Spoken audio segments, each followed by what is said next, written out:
అందరికీ నమస్కారం. నేను మీ హమీద్ ఖాన్, ఏసీబీ ఇన్స్పెక్టర్, అనంతపురం. ఈరోజు ఇంటర్నేషనల్ యాంటీ కరప్షన్ డే సందర్భంగా ఒక విన్నపం చేయాలనుకున్నాను. అవినీతి సహించడం మానేయండి. మనం బానిస సంఖ్యలు తెంచుకొని స్వాతంత్రం తెచ్చుకున్నాం, కానీ అవినీతి అనే జైలులో బందీగానే ఉండిపోయాం. ధైర్యం లేకనో, మనకెందుకులే అనో, వాళ్ల కడుపు ఎందుకు కొట్టాలి అనో మనం వాళ్లపైన ఫిర్యాదు చేయలేకపోతున్నాం. ఒకటి గుర్తుపెట్టుకోండి, ధైర్యం లేని నిజాయితీపరుడు అవినీతిపరుడికి బానిసగా ఉండాల్సిందే. మీరు అతని కడుపు కొట్టడం కాదు. మనకు స్వాతంత్రం వచ్చినప్పటి నుండి ఈ అవినీతిపరులు మన దేశం కడుపు కొడుతున్నారు.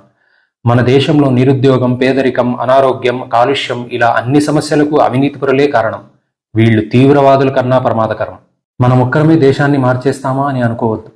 అవినీతి నిర్మూలన ఒక్క రోజులోనో ఏ ఒక్కరితోనో జరగదు.